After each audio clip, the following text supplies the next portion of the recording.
మనకి భగవద్గీత తాలూకా సాక్షాత్కారం చేశారు.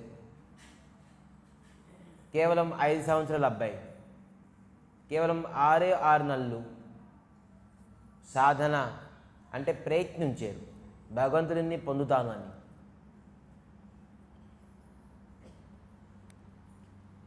ఆరు నెలల తర్వాత స్వామి స్వయంగా సాక్షాత్కారం అయ్యారు. భగవంతుడికి ప్రహ్లాద్ మహారాజ్ ఏం అడుగుతున్నారు? స్వామి,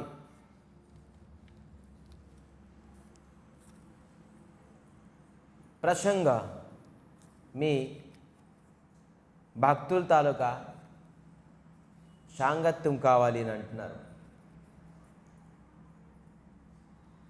నేష్య భవద్గుణ కథామృతో బాణమత్త భక్తి ముహు ప్రవహతాం త్వయి మే ప్రసంగ.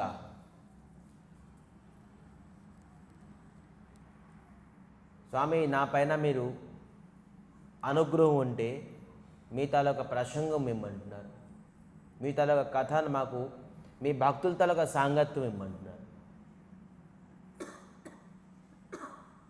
కానీ ధ్రువ మహారాజు వచ్చాడు దేనికి? ఒక పెద్ద సింహాసనం, పెద్ద కోరికతో వచ్చారు. కానీ అవన్నీ విడిచిపెట్టి ఏమంటున్నారు? స్వామి, మీ భక్తుల తాలూకా సాంగత్యం కావాలి.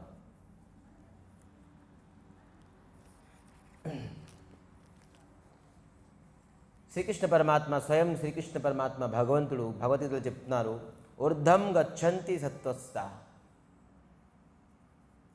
మనం ధర్మ పనులు చేస్తే ఊర్ధం గచ్చంతి, పై లోకానికి వెళ్తాం. అందరికీ తెలుసు, పుణ్యం చేస్తే, మంచి పనులు చేస్తే, దాన ధర్మం చేస్తే ఊర్ధం గచ్చంతి, మనం పై లోకానికి వెళ్తాం. మరి మధ్య తిష్టంతి రాజసః,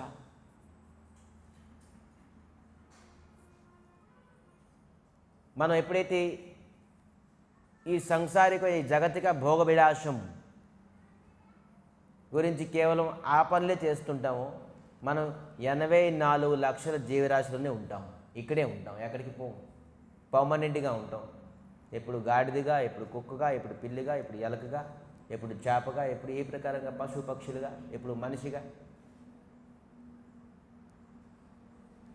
మనిషి జన్మం, మనం ఇప్పుడు ఏం చేస్తున్నాం? ఒక జర్నీ చేస్తున్నాం, ట్రైన్లో జర్నీ చేస్తున్నాం. ట్రైన్లో జర్నీ చేసినప్పుడు అనేక జంక్షన్స్ వస్తుంటాయి, స్టాపేజ్ అనుకోండి. మనం ఈ ఆత్మ జర్నీ చేస్తూనే ఉన్నది కంటిన్యూస్గా. మనకి తెలియదు ఇది మనం జర్నీ చేస్తున్నామని. ఇప్పుడు ఎక్కడ స్టాపేజ్ ఉన్నది? ఇప్పుడు మనం స్టాపేజ్ జంక్షన్ ఏమొచ్చిందంటే, ఈ జంక్షన్ పేరంటే మనిషి. మనిషి జన్మము అనేక స్టాపేజ్ జంక్షన్ వచ్చింది. దాని తర్వాత మళ్ళీ ఖచ్చితంగా జంక్షన్ అంటే ఏంటి? జంక్షన్ దేనికి అంటారు? ఎక్కడైతే 2-వే 3-వేకి వెళ్ళగలదు ట్రైన్, మల్టీ లైన్స్కి వెళ్ళగలదు. అక్కడ ఒక జంక్షన్ ఉంటుంది, లెఫ్ట్కి వెళ్ళొచ్చు, రైట్కి వెళ్ళొచ్చు, స్ట్రైట్కి వెళ్ళొచ్చు. దానికి జంక్షన్ అంటారు. ఒకే వే వెళ్తుంది, స్ట్రైట్ రోడ్ అంటారు. జంక్షన్ అంటే ఇలాగెళ్తే ఈ రోడ్కి వెళ్ళొచ్చు, ఈ ఏరియాకి వెళ్ళొచ్చు, ఆ ఏరియాకి వెళ్ళొచ్చు, లెఫ్ట్కి వెళ్తే ఈ ఏరియాకి వెళ్ళొచ్చు, ఫలానా. దానికి జంక్షన్ అన్నారు. దానికి జంక్షన్ అక్కడ పెడతారు. సో మనం ఈ జంక్షన్లో ఉన్నాం. ఏ జంక్షన్లో ఉన్నాం? మనిషి జన్మం అనే ఒక జంక్షన్లో ఉన్నాం. ఈ జంక్షన్ నుంచి మనం ఎటైనా వెళ్ళొచ్చు. లెఫ్ట్కి వెళ్తే ఏమవుతుంది, స్ట్రైట్కి వెళ్తే ఏమవుతుంది, రైట్ సైడ్కి వెళ్తే ఏమవుతుంది అని. ఈ జర్నీ ఎప్పుడు స్టాప్ అవుతుంది మనకి? మళ్ళీ ఎప్పుడేం చెప్తున్నారు? యాత్ర. జర్నీ అంటే యాత్ర, యాత్రనా? జర్నీ అంటే యాత్ర. యాత్రల్ని ఎవరికైనా కష్టం ఉంటుందా లేదా? బస్ జర్నీ అనుకోండి, ట్రైన్ జర్నీ అనుకోండి, కష్టమే. తినడానికి, ఉండడానికి, పడుకోవడానికి. జర్నీ జీవితం అంతా ఎప్పుడు చేయగలం ఏంటి? బస్సులో జర్నీ చేయండి ఒక 8 అవర్స్ 10 అవర్స్. మనం ఎంత తినడానికి ఇచ్చినా, ఎంత పడుకున్నా, అసలు బస్సులో చేసేది ఏమి ఉండదు. కేవలం కూర్చొని మొబైల్ చూడడం తప్ప ఏమి ఉండదు, లేకపోతే పడుకోవడం తప్ప ఉండదు, లేకపోతే అన్నెసెసరీ టాకింగ్ తప్ప ఏం పని ఉండదు. చక్కగా హాయిగా ఉండొచ్చుగా. అలాగని జీవితం అంతా బస్సులో ఉండలేము మనం. హాయిగా ఉంటుంది, ఏం టెన్షన్ లేదు, చక్కగా బస్సులో కూర్చొని మొబైల్ చూసుకొని మాట్లాడుకుంటూ ఉంటాం. కానీ ఎక్కువసేపు జర్నీ చేయలేం. జర్నీ అనేది కష్టం. అలా కూర్చొని ఉండి మనం జర్నీ చేస్తే ఖచ్చితంగా కష్టం. దానికని కష్టాది కష్టం సతతం ప్రభాసి. సతతం ప్రభాసి అంటే నిరంతరంగా మనం జర్నీ చేస్తే ఖచ్చితంగా కష్టాది కష్టం, మనకి కష్టమే. అయితే ఈ జర్నీ ఎప్పుడు మనకి, ఈ కష్టం ఎప్పుడు పోతుంది? మనిషి జీవితం కాదు, ప్రతి జన్మము మనకు కష్టమే. ఎవరికి కష్టం ఉన్నది లేదు చెప్పండి. ఒక రాజు ఉండేవారండి. ఆ రాజుకి పెద్ద జబ్బు వచ్చేసింది, రోగం వచ్చేసింది. వైద్యులందరినీ పిలిపించారు, స్పెషలిస్ట్ వైద్యుల్ని అందరినీ పిలిపించి రాజుకి ట్రీట్మెంట్ చేశాడు. చూస్తే అన్ని విధాలుగా ప్రయత్నించారు కానీ ఆ రాజు అసలు ఇటువంటి రోగంలోని ఆక్రాంతం అయ్యారు. దీనికి మందు లేదు, ఒకటే మందు చెప్పారు. ఏంటి? ఈ జగత్తులో ఎవరైతే సుఖం ఉన్నారో వాళ్ళకు తీసుకుని రండి, వాళ్ళ తాలూకా వస్త్రం వేసుకుంటే ఈ రాజు ఈ రోగం నుంచి బయటకు వచ్చేస్తాడు. మంత్రి మొత్తం వాళ్ళ సైన్యాలని అందరినీ పంపించేశారు. జగత్తులో ఎవరు సుఖం ఉన్నారో వాళ్ళకి పెట్టుకునండి, వాళ్ళ తాలూకా వస్త్రం రాజు వేసుకుంటే రాజు ఈ రోగం నుంచి బయటికి రాగలరు. మంత్రి మొత్తం సైన్యాలని, పరికరాలని, మొత్తం అందరినీ, మంత్రి మండలిని కూడా పంపించేశారు. ఎక్కడ చూస్తే ఎవరు సుఖం ఉన్నారు? మొత్తం రాజ్యం అంతా గల్లీ గల్లీ కూడా తిరిగేశారు. బాబు నువ్వు సుఖం ఉన్నావు, నువ్వు సుఖం ఉన్నావు, నువ్వు సుఖం ఉన్నావు, ఎవరు సుఖం ఉన్నారు? మనమైతే 10 మంది దగ్గరికి వెళ్తాం, 20 మందికి వెళ్తాం, మన రిలేటివ్స్కి, ఫ్రెండ్స్కి అడుగుతాం. కానీ రాజ్యం అంతా అడిగేశారు వాళ్ళు, ప్రతి గల్లీ. బాబు నువ్వు సుఖంగా ఉన్నావంటే ఎవరు జగత్తులోని, ఎవరు ఈ రాజ్యంలోని ఎవరు సుఖం లేరు, నిరాశంగా వచ్చారు. స్వామి మంత్రి గారు ఎవ్వరూ సుఖం లేరు. మీకు నిలకడం తెలియదు, నేను వెళ్తాను. స్వయంగా మంత్రి పాపం రాజుకు బతికించాలని మంత్రి ఆతృప్తితో తనే రథంతో బయటికి వెళ్ళారు. నేను నిలుగుతాను. ఒక చేపలు పట్టే వ్యక్తి తను గోషి వేసుకొని చక్కగా నృత్యం చేసుకొని చేపలు పడుతున్నాడు. ఈ వ్యక్తి హ్యాపీగా ఉన్నాడు, ఎందుకంటే నృత్యం చేసుకొని చక్కగా ఉన్నాడు. అరే రా బాబు నువ్వు రా ఒకసారి రా. వచ్చారు. ఏంటి నువ్వు హ్యాపీగా ఉన్నానట్టు, నీ డ్రెస్ ఏమైనా ఉంటాయి అని అడిగారు. నాకు డ్రెస్ లేదు, నాకు అతను వేసుకోవడానికి డ్రెస్సే లేదు. ఏ రోజు ఏ చేపలు పట్టుకున్నావు, తిన్నావా, గోసి కట్టుకుని ఉన్నారు. అతను డ్రెస్సే లేదు. డ్రెస్ లేదు కాబట్టి అతను సుఖం ఉన్నారు. ఆ మాత్రం నృత్యం చేస్తున్నారు, అతను డ్రెస్ చేస్తున్నారు చక్కగాను. అంటే దాని అర్థం ఏంటంటే మన శరీరం లేకపోతే సుఖం. ఎప్పటివరకు డ్రెస్ అంటే ఏంటి? ఇది ఒక డ్రెస్. వాంక్షాంక్ష జీర్ణాన్ని చెప్తున్నారుగా భగవద్గీతలో. ఈ డ్రెస్సు ఎప్పుడైనా మనం డ్రెస్ ఎన్ని రోజులు వేసుకుంటాం, 1 year 2 year 3 years, దాని తర్వాత ఖచ్చితంగా పాడైపోతుంది, నష్టం అయిపోతుంది. వాంక్షాంశ జీర్ణాన్ని జీర్ణం అయిపోతుంది, పాడైపోతుంది, పొట్ట అయిపోతుంది, చిన్న అయిపోతుంది, మార్చిపోతుంది. దీనికి పారేయడమే. అలాగే ఖచ్చితంగా నీ శరీరం పారేస్తావు ఒక రోజు. కానీ నెక్స్ట్ డ్రెస్ వేసుకుంటాంగా. ఏ డ్రెస్ వేసుకుంటాం? మనం ఒక యూనిఫామ్, స్కూల్ యూనిఫామ్ ఉన్నదనుకోండి, ఒక జత ఉన్నదనుకోండి, పాడైపోతుందంటే ఇంకో జత తీసుకుంటాం. మనం ముందుగా రెడీ చేసుకుని ఉంచుకుంటుంది, పాడైపోయింది బాబు విడిచిపెట్టేసి అని. అయితే ముందు మనం ఏం డ్రెస్ వేసుకుంటాం మనకు తెలుసా? అది ఇది సిఎంఆర్లోని, ఏఎన్ఆర్లోని, లేకపోతే ఇంకే షాపింగ్ షాప్లో ఉంటుందా? మనం నెక్స్ట్ డ్రెస్ వేసుకుంది ఏంటిది? లేదు. కఠినం. ఈ డ్రెస్ వేసుకుంటే పెద్ద కఠినం. ఎప్పటివరకు ఈ డ్రెస్ ఉంటుందో ఖచ్చితంగా మనకి టెన్షన్ ఉంటుంది. మీరు ఎంత పెద్ద కాస్ట్లీ, దీనికంటే కాస్ట్లీ డ్రెస్ లేదు. ఈ జగత్తులోని 84 లక్షల డ్రెస్సులు ఉన్నాయి. ఒక వెరైటీ కాదు. ఒక డ్రెస్ తర్వాత ఒక డ్రెస్ తర్వాత ఒక డ్రెస్ వేసుకుని వస్తున్నాం, ఒక జంక్షన్ తర్వాత ఒక జంక్షన్ వెళ్తూనే ఉన్నాం. మనం ఎలాగా డ్రెస్సులు మార్చుకుంటున్నామో, జంక్షన్లు మార్చుకుంటున్నామో, కానీ జర్నీ మనం కంటిన్యూగా ఉన్నాం. జర్నీ కాకుండా మనం ఒక దగ్గర స్టేబుల్గా అయిపోవాలి, ఉండిపోవాలి, సెటిల్ అయిపోవాలి అంటే దానికి ఏమన్నారు? విముక్తి. విముక్తి అనుకోండి, మోక్షం అనుకోండి, ముక్తి అనుకోండి. ఎప్పటివరకైతే మనం ధనం గురించి, సుఖం గురించి, ఐశ్వర్యం గురించి, ఉద్యోగం గురించి, సద్యోగం, భార్య, పిల్లలు ఇవన్నీ ఎప్పుడైతే ఉన్నామో ఖచ్చితంగా మనం దుఃఖం ఉంటుంది. ధర్మ అర్థ కామంలోనే ఉంటున్నాం. మనం మోక్షం గురించి ఆలోచించాలి. పశు పక్షులు కూడా ధర్మ అర్థం గురించి, కామం గురించి. వాళ్ళకి ధర్మం ఉండదు, అర్థం ఉండదు, కేవలం కామమే ఉంటుంది.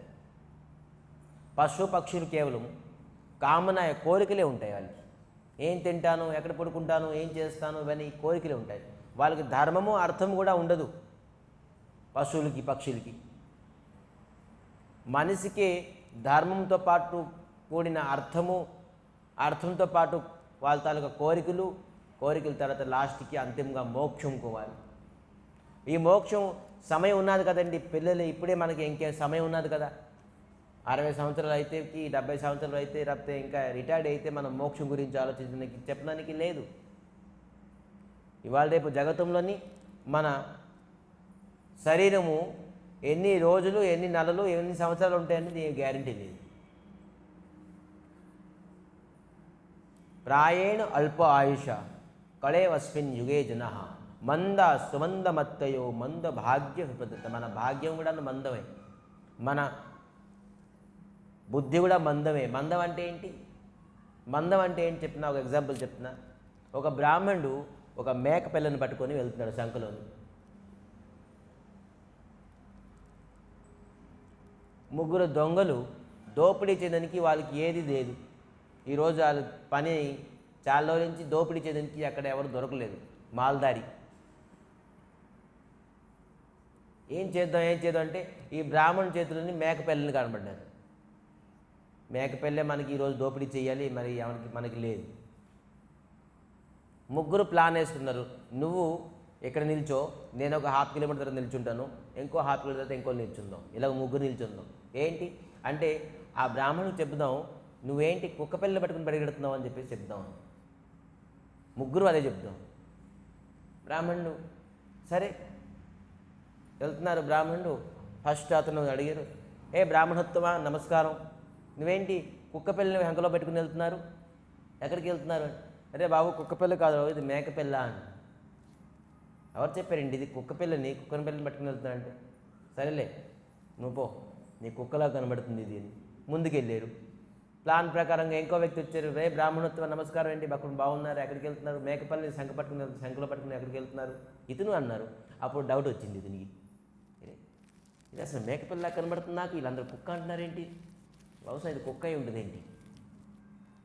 లేదు ఇది ఏదో వీరికి ఏది కనబడకున్నారు, ఇది కుక్క మేక ఇది తెలియకుంటుంది అని చెప్పేసి మళ్ళీ ముందుకెళ్తే సేమ్ ఆ 3 అతను కూడా, ఏంటండి మీరు పూజా పునసలు వచ్చి కుక్కలను పట్టుకుని తిరుగుతున్నారు అని చెప్పేసి చెప్పారు. అదే ఇది కన్ఫర్మ్ అయిపోయింది, ఇది కుక్కే అని చెప్పేసి కింద పెట్టేసి ఆ నదిలోకి వెళ్ళి స్నానం చేసి వెళ్ళిపోయారు. కుక్కను పట్టుకుందని వాళ్ళంతా. చూడండి, అంటే దీన్ని బట్టి ఏం అర్థమైందంటే, మనం ఒక వ్యక్తి కరెక్ట్ అని వ్యక్తిని, కరెక్ట్ అనే టాపిక్ని రాంగ్ అని చెప్తే అది రాంగ్ అనుకుంటాం మనం. అది కరెక్ట్ అయినా కూడాను మనం మందమతి అక్కడ ఆర్గ్యుమెంట్ చేసి తనకు డెప్త్గా ఆలోచించలేదు. అతను ఏంటంటే అదే బహుశా ఇది కుక్క అయి ఉంటుందని చెప్పేసి విడిచిపెట్టేశారు. ముగ్గురు చెప్పడంతో కన్ఫర్మ్ అయిపోయింది. మన ఈరోజు మీడియా, ఈరోజు ఫోన్స్ అనుకోండి, సోషల్ మీడియా అనుకోండి, మనం ఇస్తున్నాం ఈ ప్రకారంగా ఇల్లు అయితే మీరు సుఖంగా ఉంటారని అడ్వర్టైజ్, ఈ ప్రకారంగా బెడ్లో పడుకుంటే మీరు సుఖం ఉంటారని అడ్వర్టైజ్, ఈ ప్రకారం ఫోన్ పట్టుకోండి, ఈ ప్రకారంగా టీవీ పెట్టుకోండి, ఈ ప్రకారంగా ఫుడ్ తినండి, ఈ ప్రకారంగా విటమిన్స్, కాల్షియం. ఎక్కడ చూస్తే మీరు టీవీ ఆన్ చేస్తే, మొబైల్ ఆన్ చేస్తే కేవలం యాడే. కేవలం వాళ్ళు మీకు భ్రమితం చేస్తున్నారు.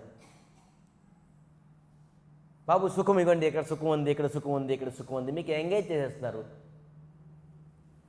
మీరు అనుకున్నారు కరెక్టే, డబల్ డోర్ ఫ్రిడ్జ్లోనే ఆనందం ఉంది, 60 ఇంచెస్ ఫ్రిడ్జ్లోనే ఎల్సీడీలోనే సుఖం ఉన్నది, ఈ ప్రకారం డబల్ బెడ్రూమ్ ఫ్లాట్లోనే బాగుంది, అక్కడ అలాగే డబ్బులు కడితే ఇన్సూరెన్స్ ఎలా వస్తుంది, అలాగ ఇవి మొత్తం అంతా వాళ్ళకి ఏంటంటే సోషల్ మీడియా మొత్తానికి మనకి ఎంగేజ్ చేస్తుంది. మనకి ఏంటంటే మన మైండ్ అంతా డైవర్ట్ చేసేస్తుంది. మనకి లేదు ఎయిమ్, మనకు లేదు అంబిషన్స్ ఏ ప్రకారంగా వెళ్దామని. ఏదో ఒకటి ఓపెన్ చేస్తే ఏదో ఒకటి వస్తుంది, దానికి మనం పట్టుకుంటాం, మనకి కోరిక పడుతుంది, అది నేను తీసుకుంటాను, అది నేను కొనుక్కుంటాను, దాని గురించి మనం తపన. సో ఈ శాస్త్రం ఏం చెప్తుందంటే వాస్తవాన్ని గ్రహించండి. ఆ బ్రాహ్మణుడు వాస్తవాన్ని గ్రహిస్తే ఖచ్చితంగా అది మేకే అనుకుంది, కానీ వాస్తవాన్ని గ్రహించలేదు. ముగ్గురు చెప్పడంతో కన్ఫర్మ్ అయిపోయారు. ఈ సోషల్ మీడియా 24 గంటలు కేవలం చెప్తూనే ఉన్నది, మీరు ఇది చేయండి అది చేయండి, ఎంగేజ్ చేస్తుంది మన మనసుకి. కానీ ఈరోజు ఎవరు ఫోన్కి త్యాగం చేయలేరు. ఎప్పుడైతే ఇటువంటి త్యాగం చేయలేరో వాళ్ళకి ఎప్పుడు కూడాను వాళ్ళ తాలూకు ఎయిమ్ ఏంటి, యాంబిషన్ ఏంటి, నేను ఎలా ఉండాలి, నా వే ఆఫ్ థింకింగ్ ఎలా ఉండాలి, నా బిహేవియర్ ఎలా ఉండాలి, నేను దేనికి ఉద్దేశం టార్గెట్ పెట్టుకోవాలి. ఎవరికైనా ఇక్కడ ఎంతమంది కూర్చున్నారో వాళ్ళకి ఏమైనా టార్గెట్స్ ఉన్నాయా చెప్పండి? ఎవరికి ఒక టార్గెట్ ఉండదు. ఏం టార్గెట్ అంటే ఇంట్లోని ఉపకరణాలన్నీ ఇంకా అడ్వాన్స్ చేసుకుందాం, అదే టార్గెట్. ఇన్సూరెన్స్ కడదాం, మంచం కొందాం, ఫ్రిడ్జ్ కొందాం, లేకపోతే ఇది కొందాం, లేకపోతే అది తిందాం, లేకపోతే అక్కడ తిరుగుదాం, అక్కడ ఏదో ఒకటి చెప్పారు. ఏంటి ఈ శనేశ్వరుడికి మీరు 108 కలశాలతో మీ నామగోత్రాలని పూజించబడతారు, మీరు 516 కట్టేయండి. అదే మనం భక్తుని శనేశ్వరుడికి పూజిస్తారు బాబు, నా పేరు గోత్రంలోని 516 డిపాజిట్ చేసేసాం, అది భక్తి.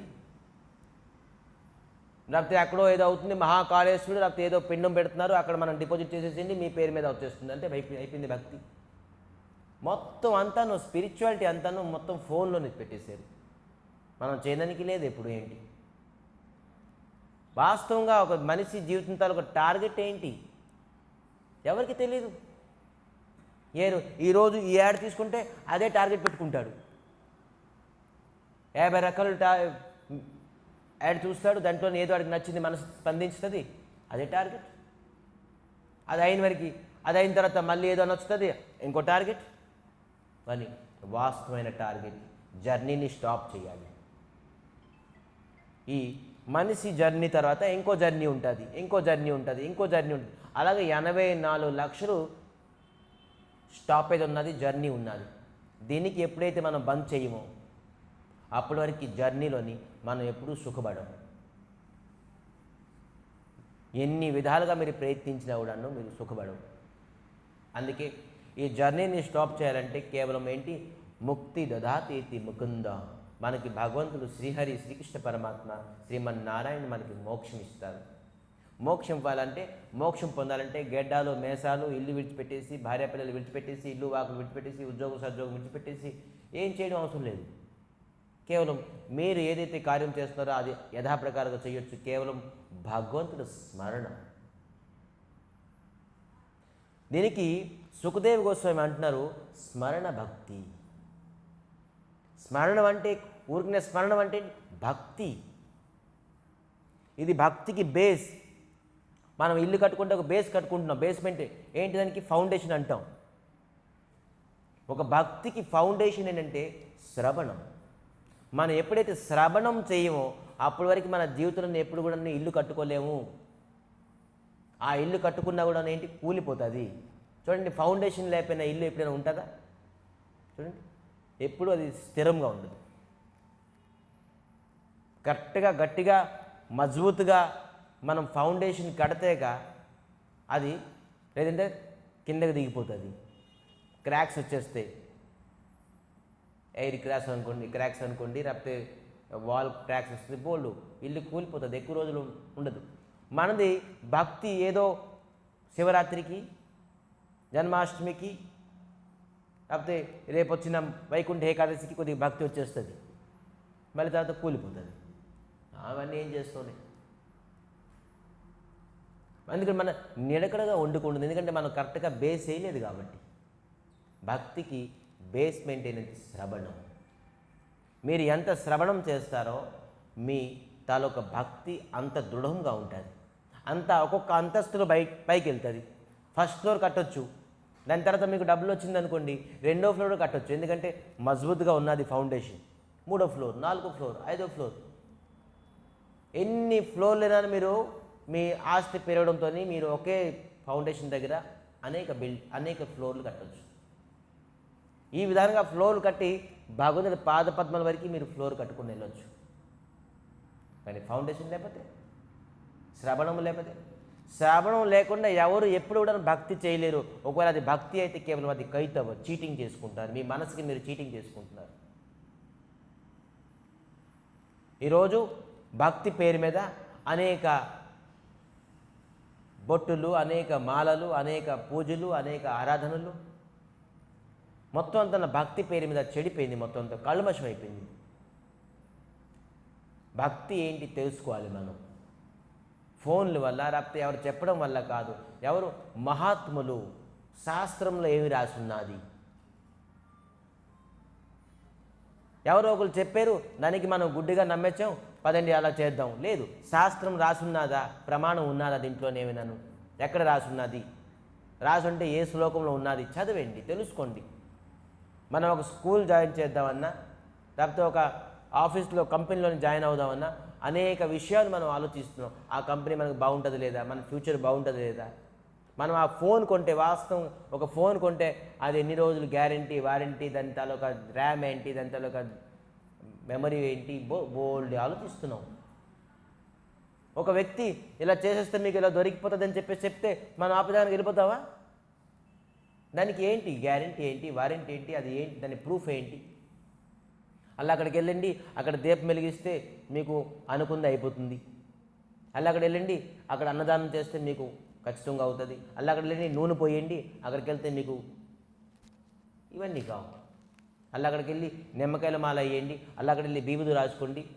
ఇది కాదు భక్తి, శ్రవణం. ఎవరైతే శ్రీకృష్ణ పరమాత్మ శ్రీమన్నారాయణని, శ్రీహరిని పూజించలేదో, ఇంద్రాది దేవతలు కూడాను 33 కోట్ల దేవతలు, రేపొచ్చే ఏకాదశి పేరు ఏంటి తెలుసా? ముక్కోటి ఏకాదశి. దాని పేరే ముక్కోటి ఏకాదశి. దానికి వైకుంఠ ఏకాదశి అంటారు, ముక్కోటి ఏకాదశి అంటారు. ముక్కోటి అంటే ఏకాదశి అంటే ఏంటి? మనం ఏకాదశి అని తెలుసు, ముక్కోటి ఏకాదశి అని తెలుసు, కానీ దీనికి ముక్కోటి అని ఎందుకు పేరు పడ్డది?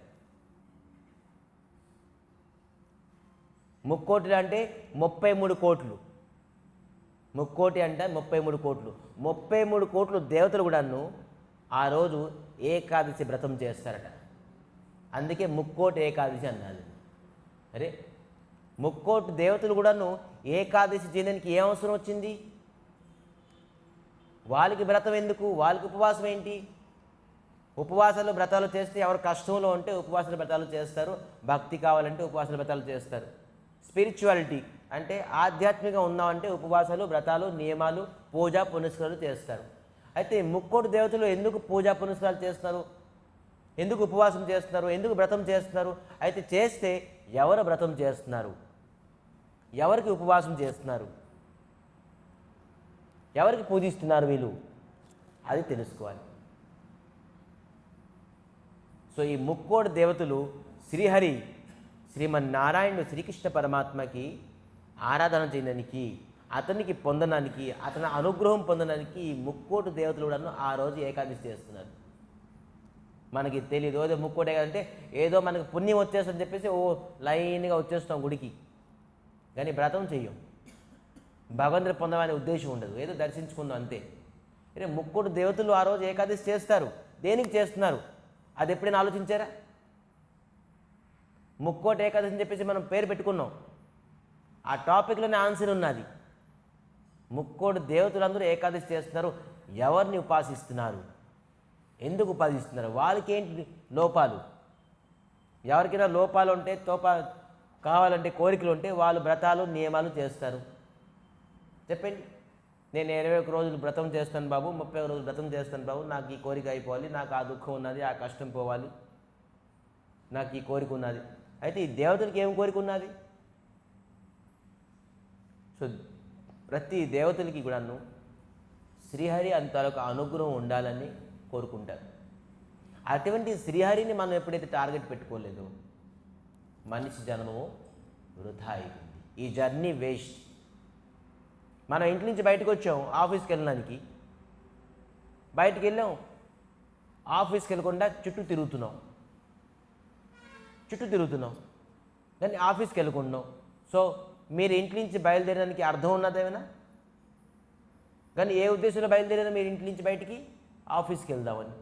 కానీ మీరు చుట్టూ తిరుగుతున్నారు కానీ మీరు ఆఫీస్కి వెళ్ళుకున్నారు. సో మీరు బయలుదేరికి అర్థం లేదు. మనిషి జన్మం పొందడం కేవలం శ్రీహరిని పొందడానికే.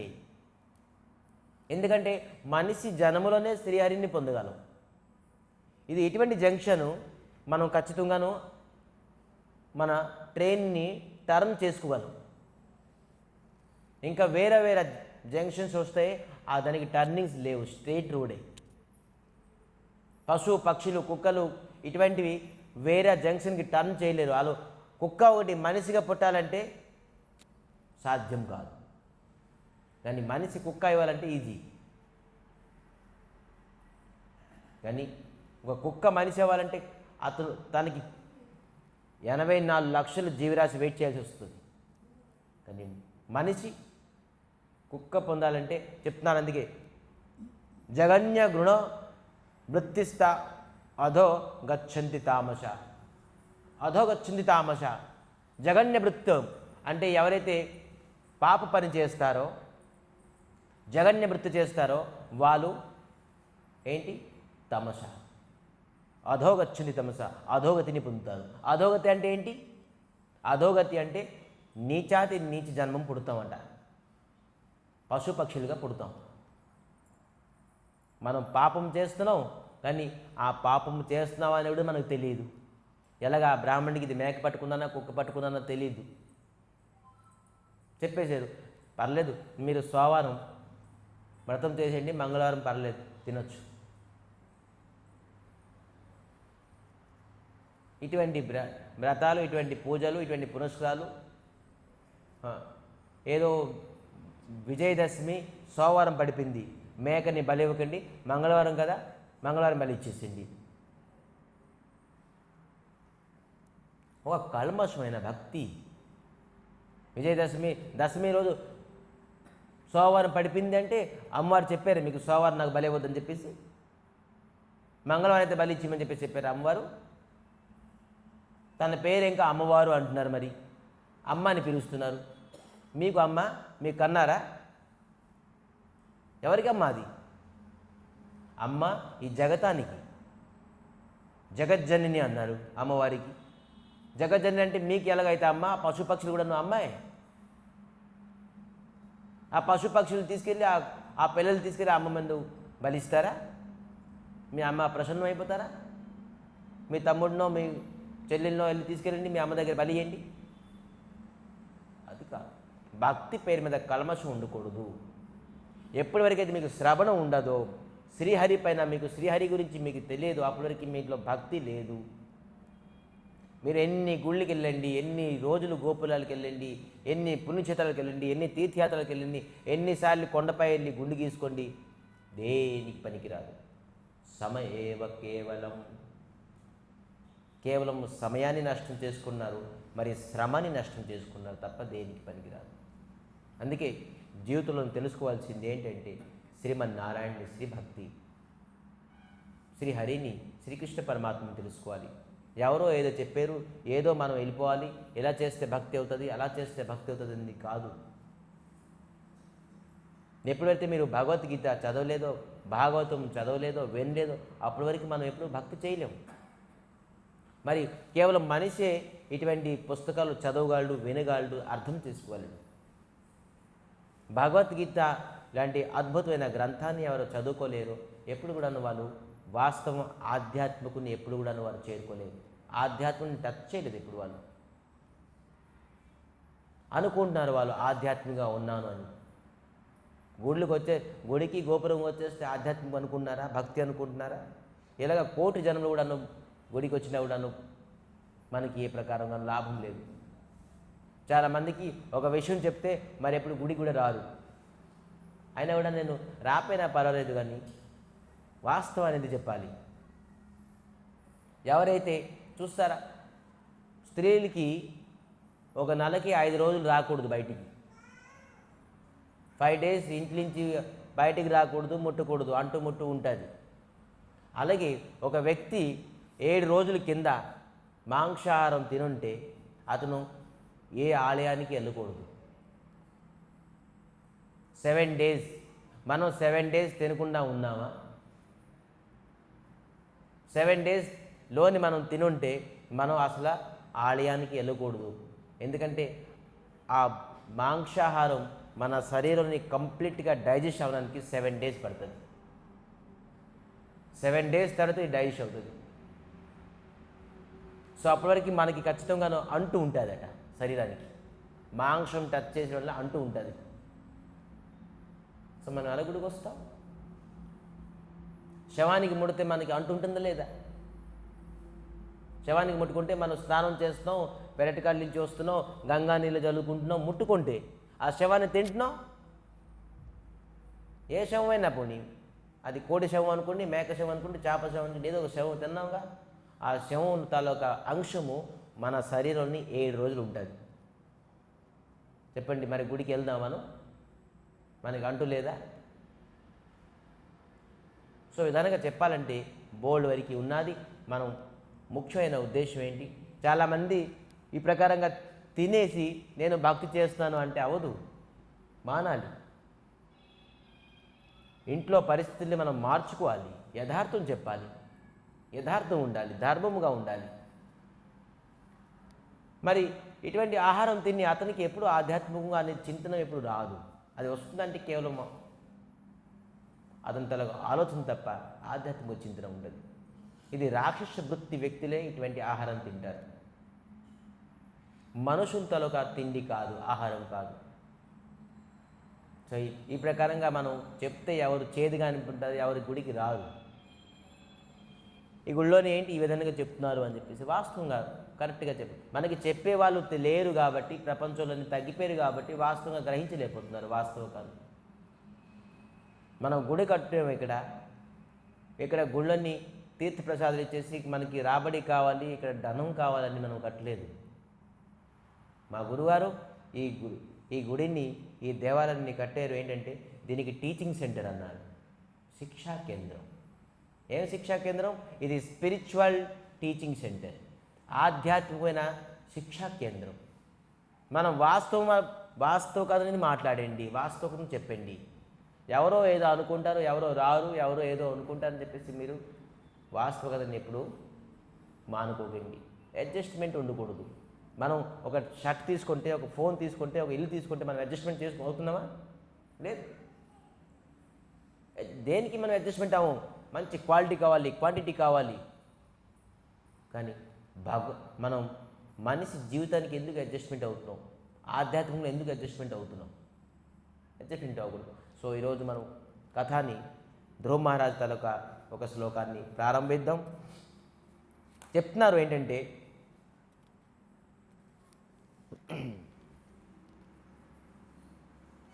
శోకం అంటే అందరికీ తెలుసా? శోకం అంటే ఏంటి? శోకం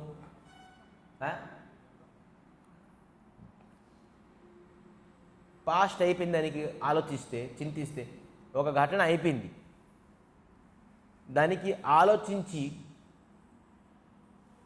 దానికి గుర్తుపెట్టుకొని మనం శోకపడుతున్నారు అంటారు. ఎవరు చనిపోయారో, లేకపోతే లాస్ అయిపోయారో, లేకపోతే ఉద్యోగం పోయిందో, ఏదో ఒకటి అయ్యింది అనుకోండి. అంటే పాస్ట్కి ఏంటి? గతంలో జరిగిన విషయాలకి మనం అది శోకిస్తాం. ఫ్యూచర్లో ఏదైతే అవుతుందో దానికి చింతిస్తాం. అంతేనా? దానికి చింతిస్తాం. ఫ్యూచర్లో ఇలాగ అవుతుందేమో, అలాగ అవుతుందేమో అని చింతిస్తాం. మరి పూర్వంలో ఏదైతే దానికి అయ్యిందో దానికి బాధపడినది శోకిస్తాం. అయితే ఈ ప్రజెంట్లోనే ఏంటి? ప్రజెంట్ చేయవలసింది ఏంటి? ఈ పాస్ట్ తాలూకా శోకము, ఫ్యూచర్ తాలూకా చింతనం ఎందుకు తెలిసి వస్తుంది మనకి? మోహం వల్ల. ప్రజెంట్ మోహం వల్ల ఫ్యూచర్ తాలూకా టెన్షను, ప్రీవియస్ తాలూకా శోకము, ఈ రెండు మోహం వల్లే వస్తుంది. మోహం అనేది ఉన్నది. ఈ మోహం దేనికి వస్తుంది తెలుసా? అజ్ఞానం వల్ల వస్తుంది. అజ్ఞానం అంటే ఏంటి? ఎవరికైతే జ్ఞానం లేదో అతనికి మోహం వస్తుంది. అదే మన ఇవాళ రిలేటెడ్ చాప్టర్ శ్లోకం. మోహం అంటే ఎప్పుడైతే ధ్రువ మహారాజ్కి మోహం ఉండేదిగా, దేనిపైన మోహం ఉండేది? వాళ్ళ తండ్రి తాలూకా సింహాసనం మీద కూర్చుందామని మోహం ఉండేది. ఆ మోహంతో తనకి కసి, పట్టుదల ఈ విధంగా అతను పెట్టుకున్నారు. సో అయితే ఆ మోహం వల్ల తన భగవంతుడి వైపు మనసు మళ్ళిందే, అది అతను అక్కడ జయించేది. మనలో కూడా మోహం ఉన్నది, అనేక ప్రకారంగా మోహం ఉన్నది. ఒక వస్తువు పైన కాదు, అనేక వస్తువు పైన మోహం ఉంది. ఎప్పుడైతే మన మనసుని భగవంతుడి వైపు మళ్ళించలేదో, ఆ మోహాన్ని నేను తీర్చుకుంటాను, భగవంతుడిని పొంది శ్రీహరిని పొందినావు, ఖచ్చితంగా నేను ఆ కార్యం నేను సక్సెస్ అవుతాను అని చెప్పేసి భగవంతుడిని పట్టుకున్నాను. అందుకే ఆ మోహం వల్ల అతను జయించారు. కానీ మనం ఎప్పుడైతే మనలో అనేక మోహం ఉన్నది, ఎప్పుడైతే శ్రీహరిని భజిద్దాం, హరి వల్ల నాకు ఇది అవుతుంది అని చెప్పేసి మనం ఎప్పుడు పట్టుకోలేదో, అప్పటి వరకు మనం ఖచ్చితంగా చింతిస్తాం, చింతిస్తాం. ఈ చింతన, ఈ శోకం, ఈ రెండు ఉండి మనం ఈ జంక్షన్లోని ఇక్కడే ఉండిపోతాం. మళ్ళీ నెక్స్ట్ జంక్షన్కి వెళ్ళేటప్పటికి ఇంకో శరీరం పొందుతాం. సో ఆ శరీరం పొందకూడదు. మనం ఏంటి, ఫ్లైట్లో వెళ్ళిపోవాలి. ఆ ఫ్లైట్ జర్నీ ఎక్కడ ల్యాండ్ అయిపోతుంది, వైకుంఠంలోని. ఆ వైకుంఠంలోకి వెళ్ళిపోతే మన శరీరము చిన్నమయమైన శరీరం అయిపోతుంది. మనకి ఇంకా మరొక జన్మం అనేది ఉండదు. దానికి మోక్షం అన్నారు. సో ఆ విధంగా ఈరోజు శ్లోకం నంబర్ ఎంత, 13.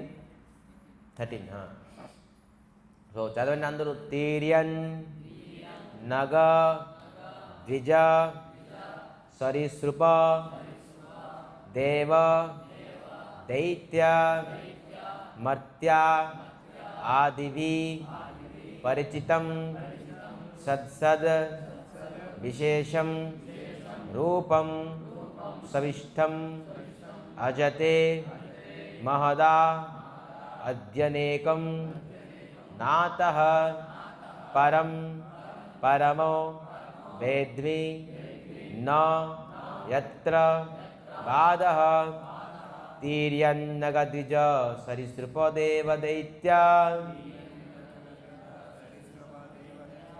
మత్యాదివి పరిచితం సద్సద్విశేషం రూపం స్తవిష్టం అజతే మహదాద్యనేకం నాతో పరం పరమో వేద్మి నో యత్ర బాధః.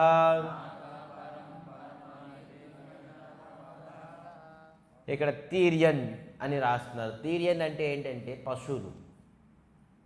పశువు అంటే తీర్యన్ అంటే ఇలాగ ఉంటుందట, శరీరం ఇలాగ ఉంటుంది, తీర్యన్ అంటారు. మనది స్ట్రైట్గా ఉంటుంది, చూసారా, మన మనిషి జీవితం, మన మనిషి స్ట్రైట్గా ఉంటుంది. తీర్యన్ అంటే ఇలాగా ఉంటుంది. సో అందుకే తీర్యన్, సంస్కృతంలో తీర్యన్ అంటే పశువులు. నగ అంటే వృక్షలు. సరీసృప అంటే ఏ శరీరంతో మొత్తం ఆ శరీరం అంతా భూమిలోని తాగుతుంది. ఏంటిది? పాము. అటువంటి ఏదైనా మొత్తం శరీరం తన భూమి మీద పాకుతుంది. అటువంటి జీవులకి సరీసృప అన్నారు. మరి దేవ అంటే దేవతలు, దైత్య అంటే రాక్షసులు, మర్త్యాదివి, మర్త్య అంటే మనిషి, మర్త్య ఆదివి ఇతరివి, పరిచితం సద్సద్విశేషం, ఇవన్నీ ఈ జగతంలోని నిండుకృతిగా ఉన్నాయి. ఏంటి? పశువులు, పక్షులు, మానవులు, అనేక ప్రకారంగా ప్రాణులు, మరి దేవతలు, దైత్యులు, రాక్షసులు అందరూ ఇక్కడే ఉన్నారు. పరిచితం అంటే ఏంటి? వ్యాప్తించి ఉన్నారు. ఈ జగత్తు అంతా వ్యాప్తించి ఉన్నారు. మరి ఏమంటున్నారు? ఎప్పుడు వాళ్ళు వ్యక్తం అవుతున్నారు, ఎప్పుడు వాళ్ళు అవ్యక్తం అవుతున్నారు. సద్విశేషం. వ్యక్తం అంటే వాళ్ళు ఎప్పుడు కనబడుతున్నారు, ఎప్పుడు కనబడకుండా వెళ్ళిపోతున్నారు. అంటే చనిపోయిన తర్వాత కనబడరు, మళ్ళీ కనబడతారు. వ్యక్తం అవుతారు, కొంతమంది వ్యక్తం అవ్వరు. విశేషం, ఎప్పుడు ఉంటారు, ఎప్పుడు ఉండరు. చనిపోయిన తర్వాత మళ్ళీ ఉంటారు, మళ్ళీ కనబడతారు. అలాగా అని చెప్తున్నారు. రూపం సవిష్టం అజంతే మహదాద్యనేకం. ఈ శరీరం పొంది అనేక మంది ఉన్నారు, ఒకటి కాదు, ఇన్ని మంది. స్థలచరం, జడచరం, ఉభయచరం ఒకటే అన్నది, బోల్డ్ మంది పశుపక్షులు ఉన్నారు. నాత పరమ బెద్బి నోయత్ర బాధ. స్వామి, ఈ జీవరాశిని అందరూ, ఈ ప్రపంచం అంతాను ఇవే అని మనకు కనబడినవన్నీ ఇవే ఉన్నాయని అనుకున్నాను నేను ఇప్పటికొచ్చి. మనుషులు, దేవతలు, దైత్యులు, ప్రాణులు, జీవులు, కానీ పరమ సౌందర్యమైన రూపము, సర్వ ఉత్కృష్టమైన సర్వశక్తివాన్ శ్రీహరి మీరు ఉన్నారని నాకు ఇప్పుడే తెలుస్తుంది. నాకు మీరు లేరు, మీకు నేను చూడలేదు, మీ గురించి నాకు తెలియలేదని చెప్పేసి ఈ జగత్తులోని ఇవే ఉన్నాయని నాకు తెలుస్తుంది. నాకు కనబడినవన్నీ ఈ దీంట్లోని ఈ జగత్తులోనే ఉన్నది అని అనుకున్నాం. కానీ అవ్యక్తంగా మీకు ఎప్పుడైతే ఎవరు చూడలేరో అటువంటి వ్యక్తి మీ గురించి ఎవరైతే వినలేదో, మీ గురించి మీకు ఎవరైతే చూడలేదో వాళ్ళు మీ గురించి ఎప్పుడు తెలుసుకోలేరు. స్వామి, మీ తలొక అనుగ్రహం వల్ల నేను మీకు వాస్తవంగా మీరేంటి తెలుసుకున్నాను నేను అని ఇక్కడ చెప్తున్నాను. వాస్తవంగా నాతో పరమ బేద్వి అక్కడ చెప్తున్నారు. బేద్మి అంటే నేను తెలుసుకున్నాను, బేద్మి అంటే తెలుసుకున్నాను, బేద్మి అంటే వేదం తెలుసుకున్నారు, వేద్మి నేను తెలుసుకున్నాను. స్వామి, మీరు ఏంటి? భగవంతుని ఎవరైతే తెలుసుకున్నారో వాస్తవంగాను వాళ్ళు మరి ఏమంటున్నారు, తెలుసుకొని జీవుడు ఎవరు, పరమాత్మ ఎవరు ఇప్పుడు తెలుసుకుంటున్నాను నేను. ఇవన్నీ జీవులని ఎవరెవరు ఉన్నారు? దేవతలు, దైత్యులు, పశువులు, పక్షులు, ప్రాణులు. ఎందుకంటే చెప్తున్నారు, నోట్ చేసుకోండి. అక్కడ దేవ దైత్య అని రాస్తున్నారు. దేవ దైత్యులు కూడాను జీవులే, అందరూ జీవులు. ఈ 14 బ్రహ్మాండాలని ఎంతమంది ఉన్నారో స్వర్గంలోకులని అందరూ ఉన్నారు. ఎవరు?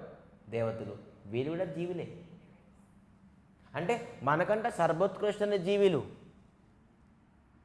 కానీ భగవంతుడు ఎవరు చెప్తున్నారు? పరమాత్మ స్వామి మీరే, పరబ్రహ్మ స్వరూపుని మీరే, పరంధామ పరమం మమో, మీరే పరమాత్మ అనేది మీరే, నేను తెలుసుకున్నాను మీకు అని చెప్పి చెప్తాను. కానీ ఈ 14 బ్రహ్మాండాన్ని కనబడినవన్నీ అందరూ జీవులే. అక్కడ మెన్షన్ చెప్తున్నారు, దేవ దైత్య, మరి మనుషులు, పశువులు, పక్షులు, ప్రాణులు అందరూ జీవులు. మరి జీవుడి తాలూకా శక్తి, పరమాత్మ తాలూకా శక్తి ఇప్పుడు తెలుసుకుంటున్నారు. వేదం అతనిలో ప్రకటమైన తర్వాత జీవుడు ఏంటి, పరమాత్మ ఏంటి అని. పరమాత్మ ఇంత శక్తివంతుడు, ఎంత స్వరూపం, అంత అందమైన స్వరూపమైన రూపము. అతను స్పర్శిస్తే ఒక వ్యక్తికి మొత్తం బ్రహ్మాండం అంతా తెలిసిపోయింది ఏంటి అనేది. అయితే ఏమంటారు, అయితే నువ్వేమంటున్నావు చెప్పు. భగవంతుడు అంటున్నారు, ఏంటి అంటున్నారు, తెలుసుకొని ఏం చేస్తున్నావు? నువ్వు తెలుసుకున్నావు, మరి నువ్వు రాజు తాలూకా సింహాసనం కావాలి కదా. స్వామి, ఇంకా నాకు మోహము లేదు, ఇంకా నాకు దానిపైన మోహమే లేదు. మీ స్వరూపాన్ని చూసిన తర్వాత కూడా నిన్ను స్వరూపం తెలుసుకొని జీవుడి తాలూకా ఉద్దేశం ఏంటి నాకు ఇప్పుడు తెలిసింది స్వామి. ఏంటి చెప్పు జీవితం తాలూకా ఉద్దేశం? భగవంతుడు క్వశ్చన్ వేస్తున్నారు ధ్రువ మహారాజుకి. ఏంటి స్వామి, మిమ్మల్ని సేవించడమే జీవుడి తాలూకా ఉద్దేశం అని అంటున్నారు. ఈ శ్లోకంలోని అదే మనకు చెప్తున్నారు. ఏంటి, భగవంతుడిని సేవించడమే జీవుడి తాలూకా ముఖ్యమైన ఉద్దేశ్యం. మనం సేవక విగ్రహ, భక్తుడు సేవక విగ్రహ అంటారు, అతను సేవ్య విగ్రహం. సేవ్య అంటే ఎవరైతే సేవించబడతారో, ఎవరైతే సేవిస్తారో అతను సేవ్య విగ్రహం. మనం సేవకులమి, అతను సేవించినవాడు. సో మనం ఎప్పుడైతే అతను ధ్రుమారు అంటారు, స్వామి నీకు సేవించడానికి నేను వచ్చాము జీవులందరూ. జీవుల తనకు ఉద్దేశం జీవులంటే దేవ దైత్య పశు పక్షులు అందరూ కూడా సేవించాల్సిందే. అయితే వాళ్ళకి ఆ జ్ఞానం అవ్వదు, కలగదు. ఇవేందో దేవతలు కూడా కొంత కొంత సమయం అప్పుడు విస్మృతి అయిపోతున్నారు. ఎందుకు అయిపోతున్నారు చెప్పండి? దేవతలు భగవంతుడి గురించి విస్మృతి ఎందుకు అయిపోతున్నారు? ఎవరైనా చెప్పగలరా? ఎవరైనా చెప్పగలరా? దేవతలు భగవంతుడి గురించి వాళ్ళకి జ్ఞానం ఉన్నది, మనకంటే అత్యధికంగా జ్ఞానం ఉన్నది. వాళ్ళ గురువు ఎవరు? బృహస్పతి. మొత్తం అందరికి జ్ఞానం ఇచ్చారు. అయినా కూడా వాళ్ళు ఎందుకు విస్మృతి అయిపోతున్నారు? విస్మృతి ఎందుకనంటే భోగవృత్తి. ఎవరైతే భోగవిలాసులను ఉంటారో వాళ్ళు ఖచ్చితంగా విస్మృతి అయిపోతారు. భోగవిలాసం అంటే ఏంటి? భోగవిలాసం అంటే ఏంటి? ఎవరైతే ఇంద్రియ సుఖం గురించి పరితపిస్తుంటారో, దట్స్ ఆల్. ఎక్కడికి వెళ్ళినా కూడా అదే వస్తుంది. ఏ శ్లోకానికి భాగవతం కాదు, గీత కాదు, ఎక్కడికి వెళ్ళినా కూడా అదే వస్తుంది. अपनेन्द्र प्रतिवंशा तारे बोले काम, कृष्णेंद्र प्रतिवंशा तारे बोले तारे धोरे प्रेमे नाम. మనం ఎప్పుడైతే మన ఇంద్రియాలు సుఖం గురించి మనం ఎప్పుడైతే ఆలోచించేమో అది కామన. ఎప్పుడైతే కృష్ణుడి ఇంద్రియాల గురించి మనకి ఈరోజు వేడి వేడిగా అన్నం కూర పప్పు తినాలనిపిస్తుంది, ఆకలి వేస్తుంది. ఏం చేయాలి? వెంటనే అన్నం కూర పప్పు వండేసి భగవంతుడికి చూపించేయాలి. తులసి వేసేసి, స్వామి ఇగోండి మీ గురించి వండాను, దాని తర్వాత తినండి, అయిపోయింది. శుద్ధం, ఆహారం శుద్ధం అయిపోయింది, మీ చిత్త శుద్ధం అయిపోయింది. ఇది మనం చేయాల్సింది. ఏది చేసినా కూడాను కృష్ణ ప్రీత్యార్థంగా మనం చేయాలి. ఈరోజు బండి కొనుక్కున్నాం, ఆ బండి కృష్ణుడి దగ్గర తీసుకొచ్చాం, దాని పనులన్నీ మనవే. కేవలం ఒకరోజు యాక్సిడెంట్ అవ్వకూడదు అందుకే గుడికి తీసుకొస్తాం. స్వామి ఈ బండి యాక్సిడెంట్ అవ్వకూడదు అని చెప్పేసి తీసుకొస్తాం ఫస్ట్ రోజు. దాని తర్వాత పనులన్నీ మనమే, ఒక్క పని భగవంతుడు ఉండదు అని. ఇది భక్తి కాదు. అట్లీస్ట్ ఆ బండితోని ఒకరోజున ప్రతిరోజున గుడికి ఫస్ట్ వెళ్ళి దర్శనం తీసుకొని తర్వాత తక్కిన పనులు చేయండి. లేదంటే గుడి గురించి భగవంతుడికి పుష్పాలు తీసుకురండి, ఏదో ఒకటి. కేవలం మన పని గురించే బండిని వ్యవహారాలు ఎక్కువ చేసే కానీ భగవంతుడి పని మీద ఎక్కువ లేదు. ఏదైనా అంతే మన జీవితంలో. సో ఈ ప్రకారంగాను జీవుడి తాలూకా ధర్మం ఏంటి? సేవించడం భగవంతుడికి అని చెప్పేసి ఈ శ్లోకంలో మనకి చెప్తారు. ఎంతమంది ఉన్నా కూడా అన్ను. సో నెక్స్ట్ శ్లోకం చెప్దాం. కల్పాంత ఏతత్ అఖిలం జఠరేణ గృహ్ణన్ సేతే పుమాన్ సదృగ్ అనంత సఖ స్తదంకే యన్నావి సింధు రుహో కాంచన లోక పద్మ గర్వే ద్యుమాన్ భగవతే ప్రణతోస్మి తస్మై కల్పాంతో ఏతత్ అఖిలో జఠరేణ గృహ్ణన్ సేతే పుమాన్ సదృగ్ అనంత సఖస్తదంకే యన్నాభి సింధూరుః కాంచన లోక పద్మ గర్వే ద్యుమాన్ భగవతే ప్రణతోస్మి తస్మై. ఈ శ్లోకంలోని మొత్తం జగతం తలవులు చెప్పేశారు. ఏంటి? కల్పాంతో. కల్పాంత అంటే ఏంటి? అర్థమవుతుందేనా? కల్పాంతం, ఈ కల్పం అంతం అయిపోతాయి. రెండు ప్రారబ్ధ అని ఉన్నది. ఈ ద్వితీయ ప్రారబ్ధే మనం సంకల్పం చేసినప్పుడు ద్వితీయ ప్రారబ్ధే అని ఉంటుంది. రెండు ప్రారబ్ధాలు బ్రహ్మ తాలూకా స్పాన్ అంతవరకు బ్రహ్మ ఉంటారట. తర్వాత బ్రహ్మ కూడాను ఈ కల్పాంతలన్నీ కలిసిపోవాల్సిందే. బ్రహ్మ ఎవరు? బ్రహ్మ ఎవరు?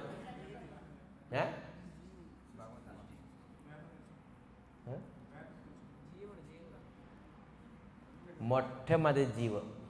అది చెప్పాలిగా, బ్రహ్మ మొట్టమొదటి జీవి. ఆ జీవి గురించి చెప్తున్నారు. కల్పాంతే ఎవరైతే బ్రహ్మ కూడాను కలిసిపోవాల్సింది కలపు అంతలోని. ఇంకా ఇతర సంగతి నేను చెప్పడం అవసరం లేదు, వాళ్ళు వెళ్ళిపోతారు ఎక్కడికి. ఎప్పుడైతే కలపం అంత అయిపోతుందో ఏమవుతుంది? ఏతత్ అఖిలో జఠరేణ గృహ్ణన్. జఠరేణ అంటే అతని శరీరంలో వెళ్ళిపోతుంది. ఎవరి శరీరం? ఎలాగైతే నాభి కముల నుంచి పద్మం వచ్చి, పద్మం తర్వాత బ్రహ్మ వచ్చాడు, బ్రహ్మ తర్వాత ఈ జగత్తు అంతా సృష్టించారు. అలాగే కల్పాంతం అయిన తర్వాతను ఇవన్నీ ఏంటంటే భగవంతుడి తలక గర్భోదక సాయి విష్ణు తాలూక గర్భంలోని అన్నీ వెళ్ళిపోతుంది, నాభిలోకి వెళ్ళిపోతుంది మొత్తం. అది చెప్తున్నారు. కల్పాంతే ఏతత్ అఖిల జఠరేణ గృహ్ణన్ సేతే పుమాన్ సదృగ అనంత సఖస్తదంకే.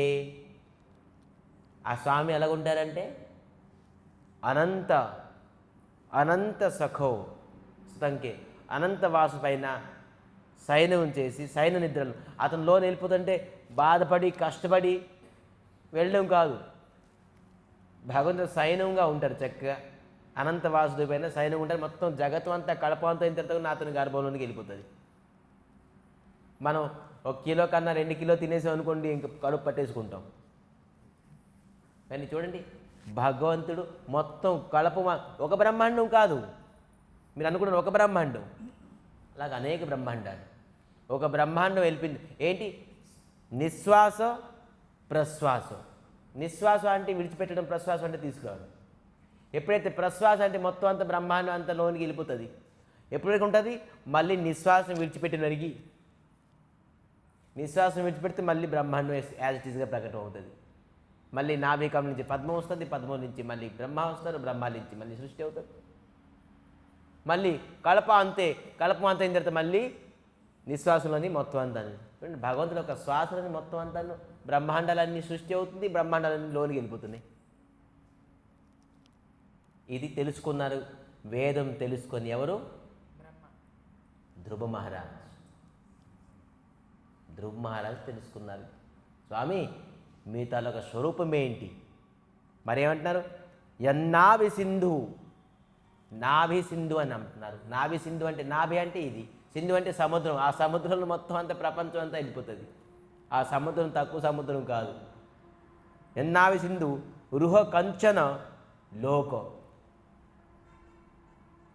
కంచన అంటే బంగారం, తేజం.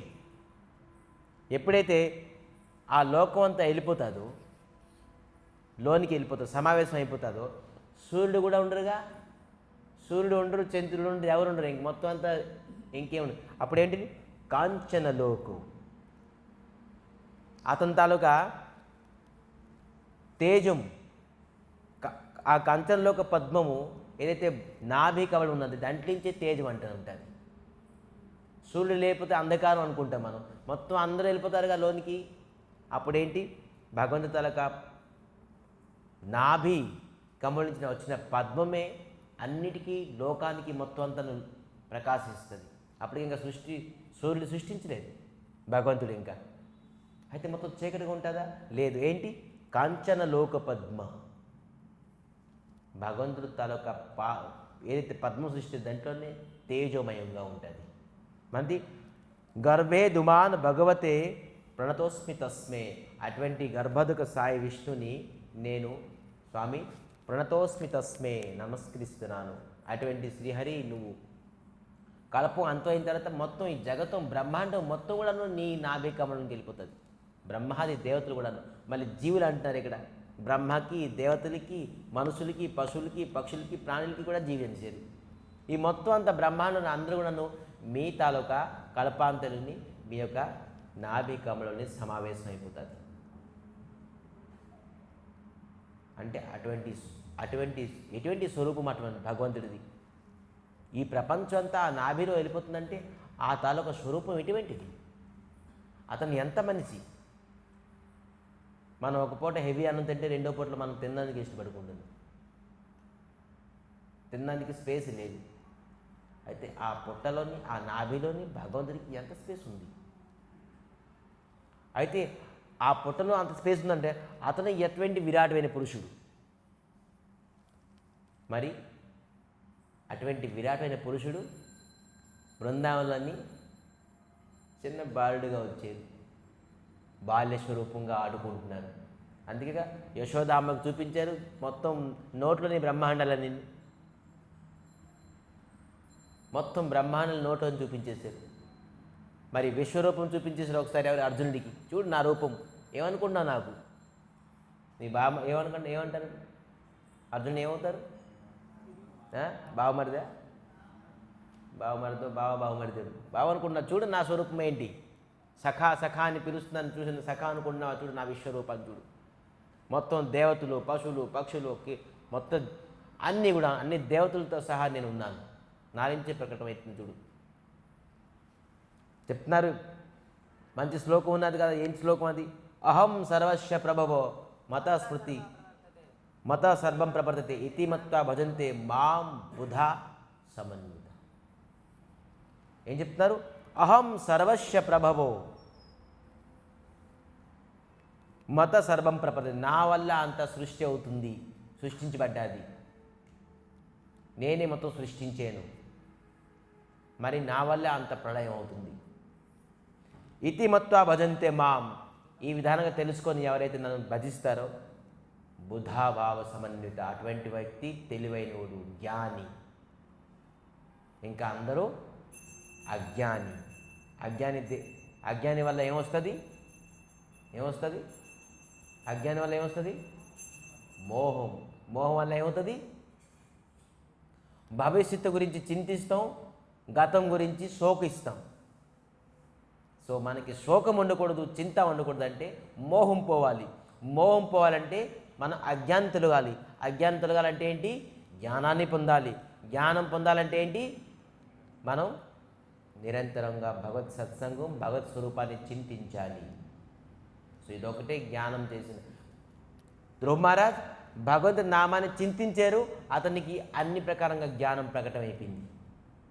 ఏ స్కూల్కి వెళ్ళారు, ఏ బడిలో చదువుకున్నారు, అసలు అక్షరముఖం కూడా ఇప్పుడు స్టార్ట్ చేయలేదు, ఏబీసీ కూడా చదవలేదు, ఓవాలు కూడా నేర్పించలేదు, బడికి వెళ్ళలేదు, కానీ వేదం ఎలా ప్రకటమైంది? కేవలం భగవంతుడి తాలూకా నామాన్ని స్మరణించడంతో. అన్ని వేదం, అన్ని జ్ఞానం. అందుకే శ్రీమన్ చైతన్య మహాప్రభు ఎప్పుడైతే సన్యాసి అయి నృత్యం చేసుకొని హరే కృష్ణ హరే కృష్ణ తన నామను తనే సంతోషంగా ఆనందంగా వెళ్తున్నారు, అక్కడ ప్రకాశానంద సరస్వతి అని చెప్పేసి ఆ సమయంలోని 550 years బిఫోర్ ఆ సమయంలోని ప్రకాశానంద సరస్వతిని విద్వాన్ సన్యాసి, వేదాంతంలోని మొత్తం అంతా అఖండ పరాక్రమి, వేదాల్లోని నిపుణం, వేల మంది శిష్యులు ఆ ప్రకాశానంద సరస్వతిని. ఆ ప్రకాశానంద సరస్వతి చైతన్య మహాప్రభు చూశారు, కాషాయ వస్త్రం సన్యాసి వస్త్రం వేసుకున్నారు, దండం పట్టుకున్నారు, కానీ పిచ్చోళ్ళగా నృత్యం చేస్తున్నారు. ఏంటి ఇతను? వేదం చదువుకొని వేదాభ్యాసం చేసుకొని వేదం పాట చేయాలి, కానీ ఇలాగ నృత్యం హరే కృష్ణ అని నృత్యం చేసుకుని వెళ్తున్నారు. పిల్లండి అతనికి. చైతన్య మహాప్రభు పిలిచారు, స్వామి ప్రకాశానంద సరస్వతి ద గ్రేట్ సన్యాసి మీకు కౌరు ఇచ్చారు, మీరు కూడా సాంప్రదాయ ప్రకారంగా సన్యాసి కాబట్టి మీకు పిలుస్తున్నారు ప్రకాశానంద సరస్వతి అని చెప్పడంతో మహాప్రభు శ్రీమన్ చైతన్య మహాప్రభు వెళ్ళారు. వెళ్ళి వీళ్ళందరూ స్టేజ్ పైన ఉన్నారు. ప్రకాశం సరస్వతి వాళ్ళ శిష్యులు అందరూ స్టేజ్ పైన ఉన్నారు. చైతన్య మహాప్రభు ప్రకాశం సరస్వతి మొత్తం అందరు శిష్యులందరికీ బోధిస్తున్నారు, ఉపదేశం వేదం చెప్తున్నారు. చైతన్య మహాప్రభు వచ్చారు. ఎక్కడైతే ప్రకాశం సరస్వతి వాళ్ళ శిష్యులందరూ జోడులు ఇప్పుతారే అక్కడ కూర్చున్నారు. స్వయంగా శ్రీకృష్ణ పరమాత్మ దాన్ని ఎక్కడైతే జోడులు గట్ట ఇప్పుతారో అక్కడ కూర్చున్నారు. ప్రకాశం సరస్వతి అన్నారు, మీరు రండి, మీరు సన్యాసి, మీరు పైన కూర్చోండి. ప్రకాశం సరస్వతి చైతన్య మహాప్రభు తలక స్వరూపాన్ని, ఆ తేజాన్ని చూసి ఆసక్తి అయిపోయింది. ఇటువంటి కాంతి, ఇతను సన్యాసులను ఏదో ఈ ముఖంలో ఇంత కాంతి ఉన్నది, ఇంత సన్యాసి, కానీ ఇతను ఎవరో రాంగ్ గైడ్లైన్స్ ఇచ్చారు, ఈ ప్రకారం నృత్యం చేస్తున్నారు, ఇతనికి నేను గైడ్ చేసేసి నేను నా దగ్గర పెట్టుకుంటాను అని అనుకుంటున్నారు. రండి, మీరు సన్యాసి సాంప్రదాయం, మీరు పైకి రండి. లేదు, అప్పుడు ఏమంటారు? ఆమె మూర్ఖో నాహి బేదరో అధికార్, నాకు నా గురుగారు చెప్పారు నేను మూర్ఖుణ్ణి. ఎవరంటారు? స్వయంగా శ్రీ చైతన్య మహాప్రభు, స్వయం శ్రీకృష్ణుడు. అతను మూర్ఖుడా? ఎవరు జ్ఞానం ఇస్తే వేదం నేర్చుకున్నారో బ్రహ్మ ఫస్ట్ మొదలుగా అతను అన్నాడు నేను మూర్ఖుణ్ణి. నాహి హమారా వేదార్ అధికార్. ఏం చెప్పారు? అమితో కీ మంత్రో దిలా ఘొసాయి జొప్పితే జొప్పితే మనో హొయిచే పాగల్. నేను ఏ మంత్రం నాకు నా గురుగారు ఇచ్చారు హరే కృష్ణ అని మంత్రం, ఆ మంత్రం జపం చేస్తే నా మనసు దగ్గర వండుకుంటుంది. నేను ఒక పిచ్చోడ్లాగా అయిపోతున్నాను. నాకు నృత్యం ఆనందం. చూసారా ఒక విషయం? వేళ కూడా మాస్టర్ గారు రాలేదా?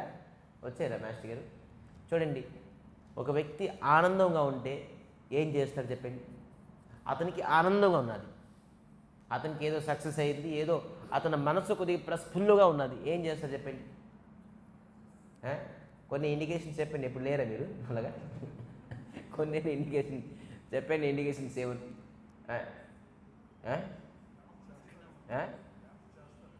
కొద్దిగా శరీరంతో యాక్టివిటీస్ కొద్దిగా మారుతుంది, కొద్దిగా యాక్టివ్గా ఉంటుంది, డ్యాన్స్ చేస్తాం, కొన్ని పాటలు వచ్చేస్తాయి.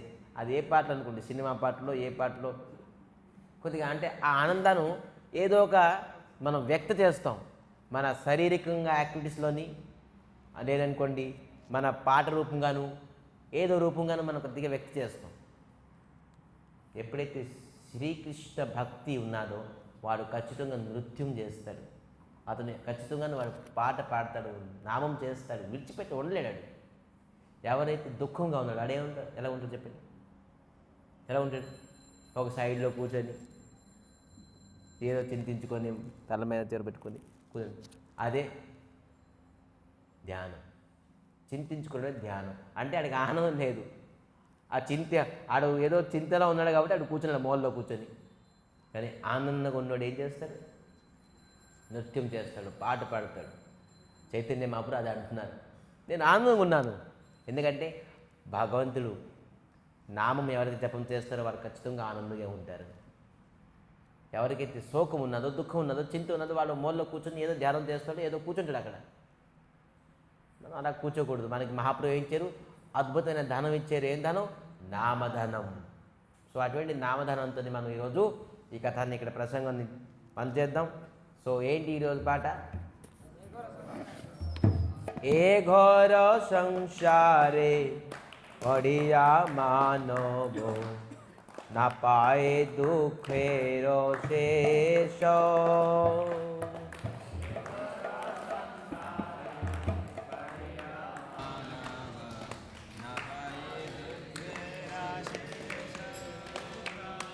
এ ঘোর সংসারে পড়িয়া মানব না পায় দুঃখের শেষ।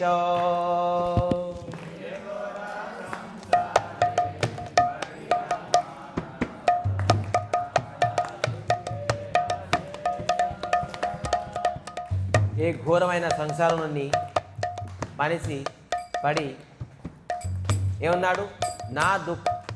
నా పాయ దుఃఖర శేషం. ఈ దుఃఖానికి అంతు లేదు. ఈ దుఃఖం తర్వాత ఇంకో దుఃఖం, ఇంకో దుఃఖం తర్వాత ఇంకో దుఃఖం, ఇంకో దుఃఖం. ఈ దుఃఖానికి ఎప్పుడూ అంతు ఉండదు. ఎప్పటివరకైతే ఈ సంసారాలన్నీ పడి ఉంటారు. ఏ ఘోర సంసారే పడియా మానవో నా పాయే దుఃఖేర శేష।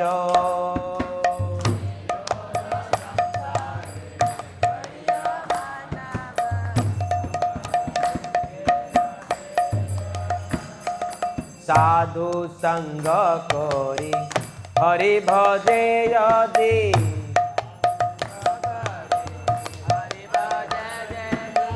साधु संग करी हरि भजे यदि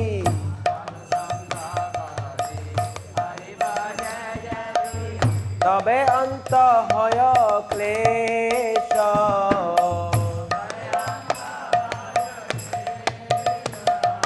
साधु संग करी हरि भजे यदि तबे अंत हय क्लेश।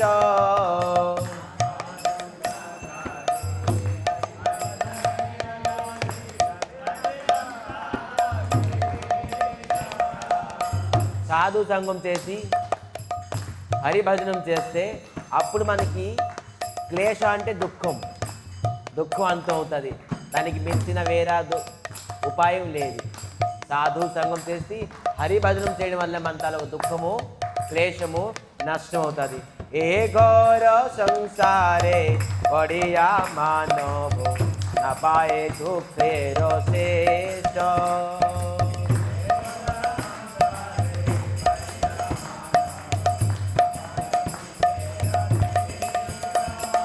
সংসার অনলে জ্বলিছে হৃদয়, অনলে বাড়ায় অনল।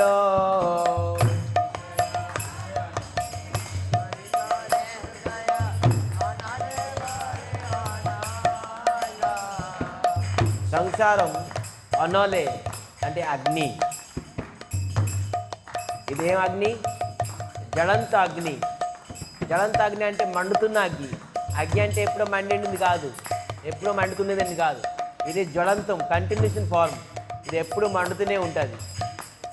సంసార అనలో జ్వలించే హృదయం, ఆ మంటలోని ఏంటి? హృదయం కాల్చుంది. మరి అనోలే బొడాయే అనలో, మళ్ళీ అగ్గి రోజు రోజుకి రాజుతుంది. ఈ అగ్గి ఎప్పుడు ఆగదు. ఎప్పుడు ఆగుతుంది? అపరాధ ఛాడి లయ కృష్ణ నామ, అపరాధ ఛాడి লয় কৃষ্ণ নাম, অপরাধ ছাড়ি লয় কৃষ্ণ নাম, অনলে পড়ে জল। অপরাধ ছাড়ি লয় কৃষ্ণ নাম, অনলে পড়ে জল। ధ్యానంగా వినండి. అపరాధ చడి, మనం అపరాధాన్ని పాపాన్ని విడిచిపెట్టి ఎప్పుడైతే కృష్ణనామ స్మరణం చేస్తామో అప్పుడే ఈ అగ్నిలోని నీరు పడుతుంది. అనోలే పొడే జల అంటే నీరు. అపరాధం చేసి పాపం చేసి ఎన్నిసార్లు నామం చేసినా కూడాను, ఎంత సాధు సంగం చేసినా కూడాను మీకు ఎప్పటి ప్రకారం వినియోగం పడదు. అందుకే కండిషన్ ఇచ్చేది ఇక్కడండి. అపరాధ చడి, పాపాన్ని సంపూర్ణంగా విడిచిపెట్టాలి. పాపాన్ని విడిచిపెట్టుకున్నాను ఎంత హరినామం చేయండి, ఎంత సాధు సంగం చేయండి, ఎప్పుడు కూడాను ఆ తలొక సంసారం తలొక అగ్నిని ఎవరు కూడా ఎవరు నీళ్ళేయలేరు. సో అందుకే మనం ఈ సంసారం తలొక జ్వలంత అగ్నిపిండంలోని నీళ్ళు వేయాలంటే ఖచ్చితంగాను పాపాన్ని విడిచిపెట్టాలి. నితాయి చైతన్య చరణ కోమలే ఆశ్రయలో జే,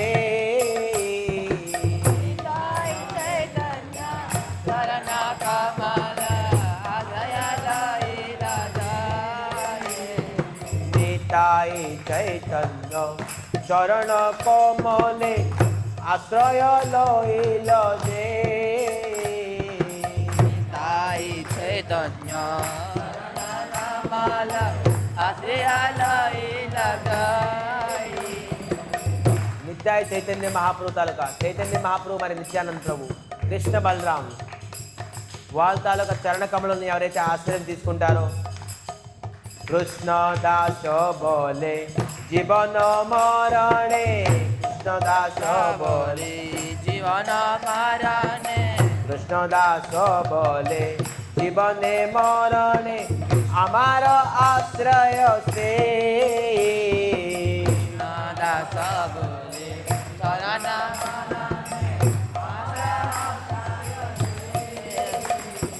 కృష్ణదాస్ రామదాస్ అనుకొని జీవితం ఉండగాను చనిపోయిన జీవనే మరణే, చనిపోయినా బతికిందా కూడాను ఏంటి? అమార ఆశ్రయ, మన ఆశ్రయం ఎవరు?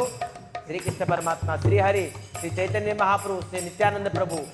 అతను ఆశ్రయం తీసుకుంటే ఖచ్చితంగాను ఈ ఏదైతే జర్నీ ఉన్నదో, ఒక జీవితం తర్వాత ఒక జీవితం, ఒక శరీరం తర్వాత ఒక శరీరం, 84 లక్షల తర్వాత తిరిగి మళ్ళీ 84 లక్షలు, మళ్ళీ 84 లక్షలు, అలాగే ఎన్ని ప్రకారంగా చక్రంలో తిరిగి ఉన్నాం మనం. ఈ జర్నీకి కంప్లీట్ స్టాప్ చేయాలంటే అటువంటి ఆశ్రయం తీసుకోవాలి. ఎటువంటి ఆశ్రయము? ఏ ఘోర సంసారే పడియా మానము అపాయే దుఃఖేరో శేష,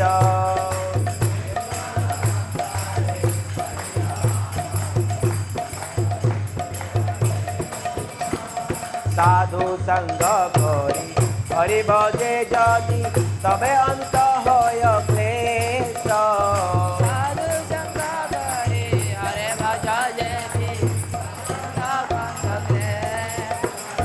हे घोर संसारे पड़िया मानव पाए दुखेर शेष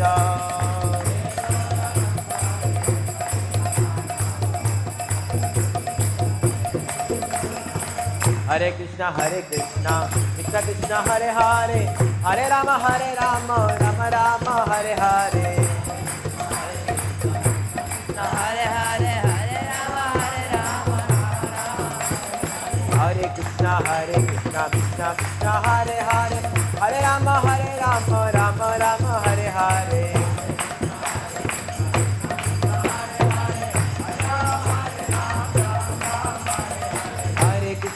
हरे कृष्णा कृष्णा कृष्णा हरे हरे हरे राम राम राम हरे हरे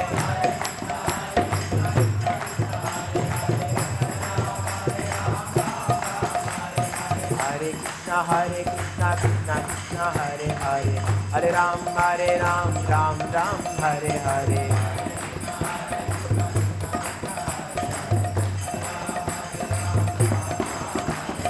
हरे कृष्णा कृष्णा कृष्णा हरे हरे हरे राम राम राम हरे हरे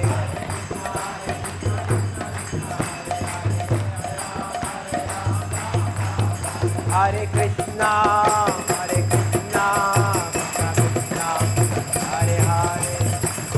कृष्णा कृष्णा हरे हरे हरे राम राम राम हरे हरे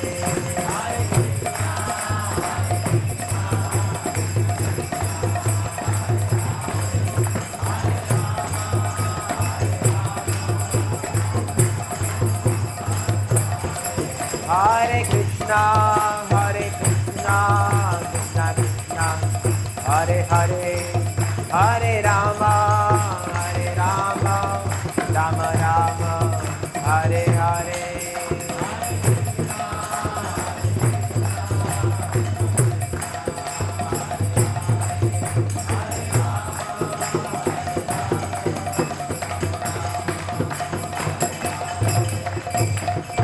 जय श्रीमद्भागवत महापुराण की जय श्री ध्रुव महाराज की जय श्री ध्रुव स्तुति की श्री कृष्णा चैतन्य मठ गोसेवाश्रम की जय संस्थापकाचार्य श्री गुरुदेव गुरु कृपा मूर्तम विष्णुपाद परमहंस परिव्राजकाचार्य स्तोत्र श्री श्रीमद् भक्ति सौध केशव गोस्वामी महाराज की परम गुरुदेव नित्यलाभ विष्णु विष्णुपाद परमहंस परिव्राजकाचार्य स्तोत्र श्री श्रीमद् जगद्गुरु भक्ति भय प्रिय स्वामी महाराज की जय श्री यज्ञेश श्री जगत जननी गो माता भगवती देवी की आज के आनंद की कथा श्रवणकारी समस्त भक्त वृंद की गौर प्रेमानंदे गौर प्रेमानंदे गौर प्रेमानंदे Hari Hari Hari Thank you very much.